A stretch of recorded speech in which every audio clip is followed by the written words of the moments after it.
Assalamualaikum warahmatullahi wabarakatuh.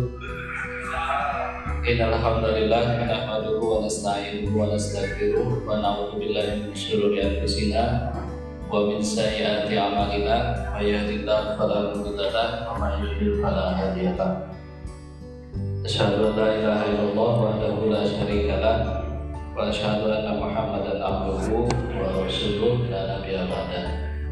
Pak Dekan yang kami hormati, Bapak Ibu Wakil Dekan yang kami hormati, Bapak Ibu Kaprodi, Sekprodi di lingkungan FKIP, Kepala Kantor FKIP dan tenaga kependidikan di FKIP yang berbahagia.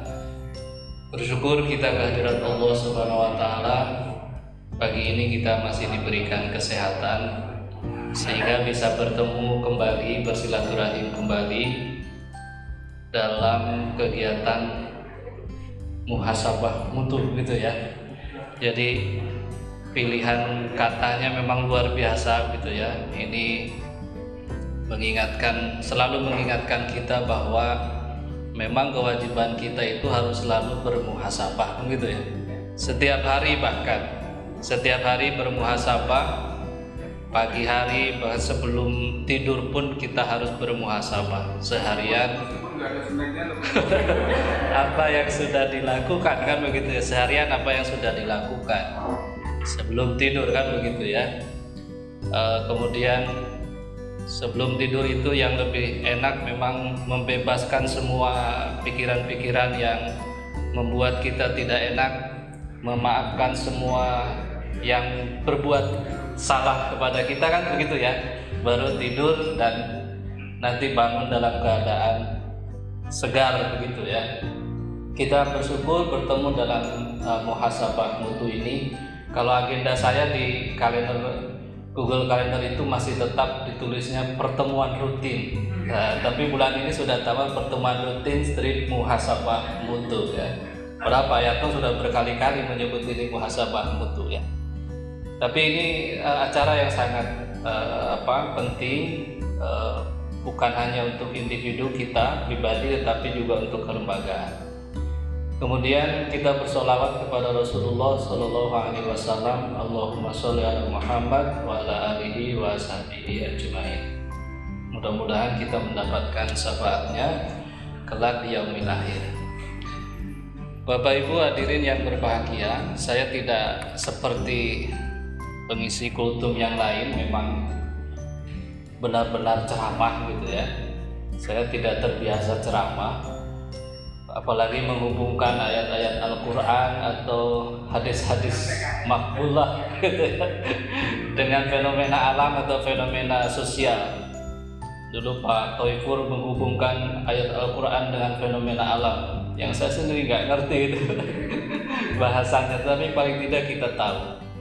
Nah, saya hanya ingin mari kita ini sekarang sedang berada di akhir bulan Mei. Kemarin di kuliah umum prodi PPKN saya sampaikan ya Bu Ani, di akhir bulan Mei tahun 1945 yang lalu, 78 tahun yang lalu, itu ada satu peristiwa momen penting di mana untuk pertama kalinya para pendiri bangsa, the founding father itu berkumpul dalam sidang Badan Penyelidik Usaha-Usaha Persiapan Kemerdekaan Indonesia, BPUPKI. Nah, kan begitu ya, ini pas dengan PPKN ya. Berkumpul dalam sidang BPUPKI, walaupun sekarang diralat oleh BPIP, tidak usah disebut BPUPKI katanya, cukup disebut BPUPK saja karena Indonesianya belum ada. Dokuritsu Jumbi Chosakai, bahasa Jepangnya. Kalau salah memang kita lidahnya orang Sunda gitu ya, nggak apa-apa. Berkumpul untuk menentukan bangunan Indonesia Merdeka yang akan didirikan. Ketua BPUPK waktu itu KRT Rajiman Widyodiningrat itu bertanya ketika membuka kegiatan sidang itu, di atas dasar apa negara Indonesia merdeka nanti akan kita dirikan. Maka banyaklah tokoh-tokoh anggota BPUPK itu yang kemudian menyampaikan pandangannya.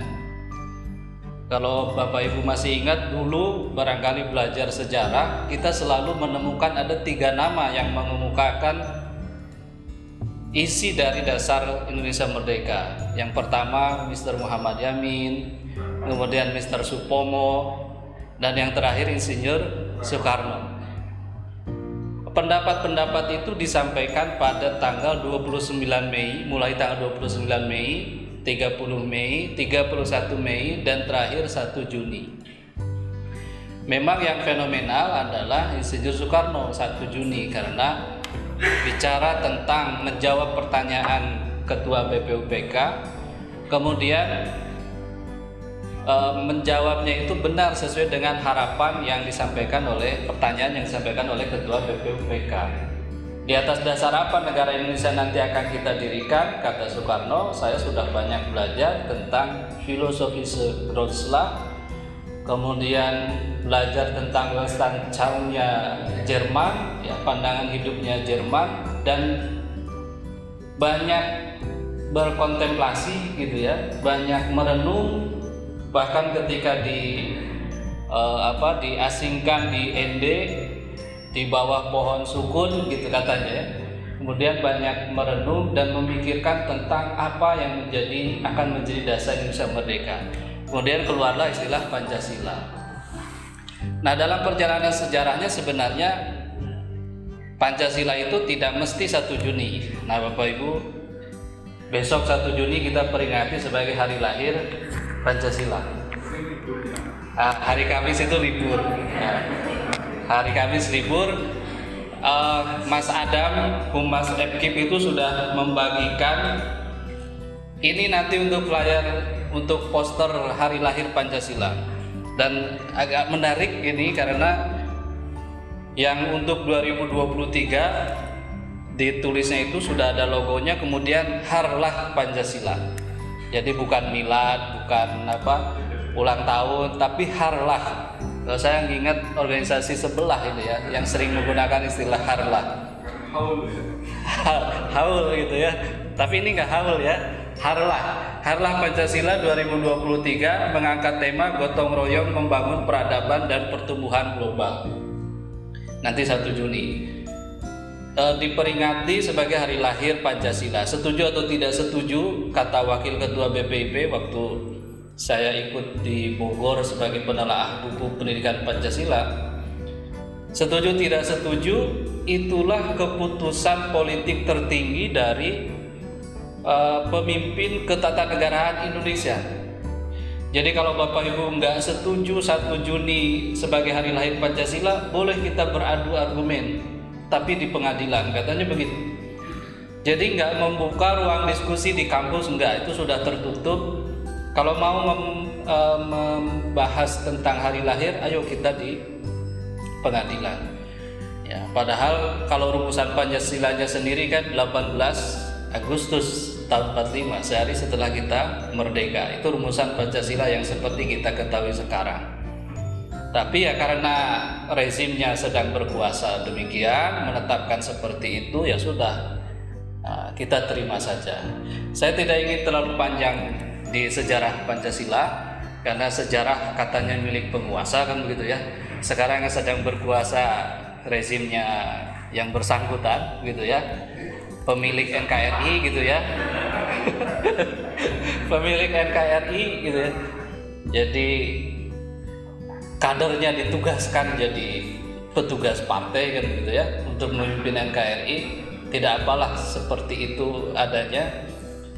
Tetapi yang ingin saya tegaskan dihubungkan dengan apa yang hasil pengajian kemarin ya Pak Dekan ya, Prof. Sukamto itu menyampaikan tema yang pertama itu bertauhid ya, ketauhidan. Ada pembahasan tentang tauhid, saya hubungkan dengan apa yang dirumuskan oleh para pendiri bangsa tentang dasar negara Pancasila itu. Sila pertama adalah ketuhanan yang Maha Esa.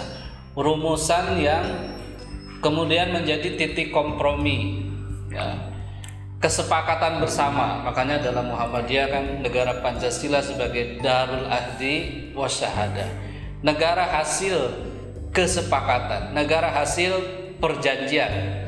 negara hasil permufakatan. Kemudian wasyahadah, yang harus disaksikan, yang harus dibuktikan bahwa kita sebagai bagian dari anak bangsa ini.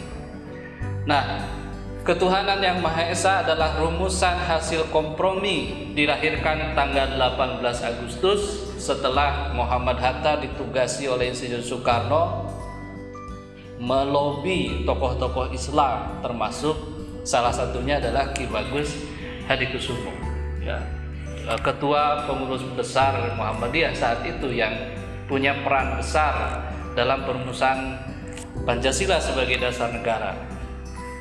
Dan Ki Bagus sendiri konon katanya yang memberikan usulan, kalau begitu rumusannya adalah ketuhanan yang Maha Esa, menggantikan ketuhanan dengan kewajiban menjalankan syariat Islam bagi pemeluk-pemeluknya.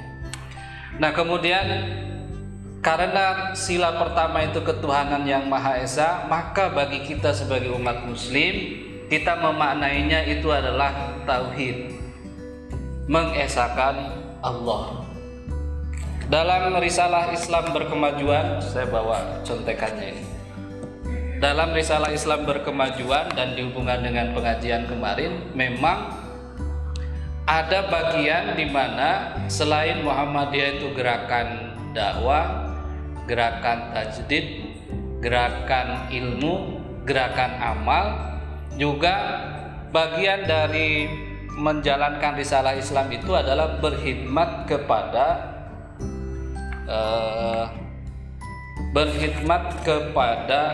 kebangsaan, ya, penghidmatan kebangsaan. Nah, penghidmatan kebangsaan selain penghidmatan yang lainnya, kemanusiaan, dunia internasional, dan kemaslahatan masa depan umat manusia. Ada penghidmatan kepada kebangsaan yang dasarnya adalah Darul Ahdi Wasyahadah. Ini tidak perlu diperdebatkan lagi bagi warga Muhammadiyah, tidak perlu diperdebatkan bagaimana menghubungkan dasar negara kita Pancasila dengan Islam. Kita sudah punya konsep final Darul Ahdi Wasyahadah. Yang penghidmatan kebangsaan ini diantaranya adalah menjelaskan bahwa sila ketuhanan yang Maha Esa itu adalah prinsip tauhid. Sejalan juga dengan pemikiran Buya Hamka, bahwa menurut Buya Hamka, ketuhanan yang Maha Esa itu mengandung di dalamnya prinsip keesaan, mengesakan Allah.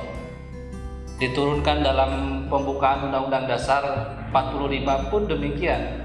Kita merdeka itu atas berkat rahmat Allah yang Maha Kuasa. Siapa yang mau menolak bahwa diksi Allah itu adalah Allahnya umat Islam? Bahwa agama-agama lain memberikan tafsir terhadap ketuhanan yang Maha Esa, kata Buya Hamka, silakan. Tapi yang jelas kita harus memaknai itu sebagai mengesakan Allah.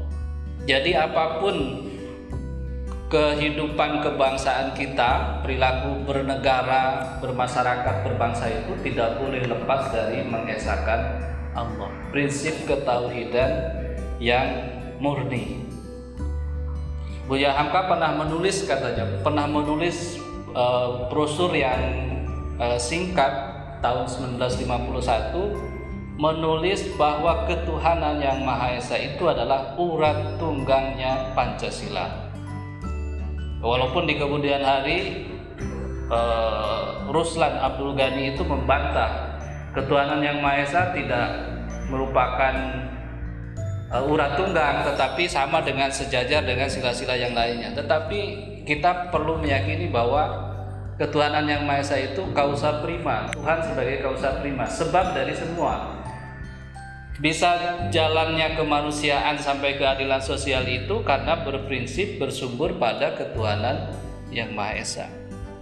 Jadi kalau dalam kajian di kelas kita sering menyampaikan ini, saya Bu Sipa, tentang Pancasila itu, bahwa sumber utama dari Pancasila itu ketuhanan yang Maha Esa.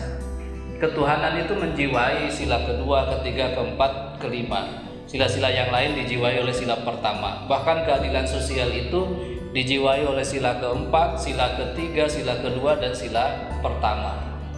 Tujuan akhir adalah keadilan sosial bagi seluruh rakyat Indonesia, memakmurkan negara dan bangsa Indonesia berdasarkan Pancasila, atau dalam bahasa kita baldatun thayyibatun warabun ghafur. Itu di stempel Muhammadiyah ya, ada tulisan itu tuh, baldatun thayyibatun warabun ghafur.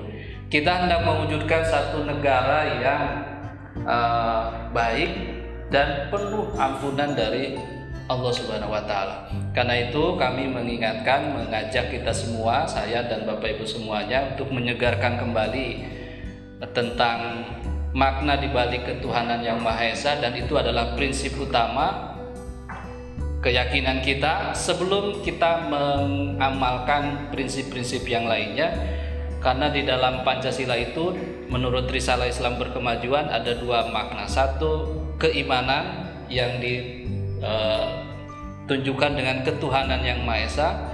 Yang berikutnya adalah amal soleh, kemanusiaan sampai keadilan sosial bagi seluruh rakyat itu adalah amal soleh. Mudah-mudahan kita semua kuat keimanannya dan mengiringi keimanan itu dengan amal soleh dalam konteks kehidupan apapun, termasuk kehidupan kebangsaan kita, apalagi menghadapi tahun politik 2023-2024. 14 Februari 2024 kita akan melaksanakan pemilihan umum kalau tidak berubah ya, mudah-mudahan tetap di 14 Februari kalau tidak berubah ya.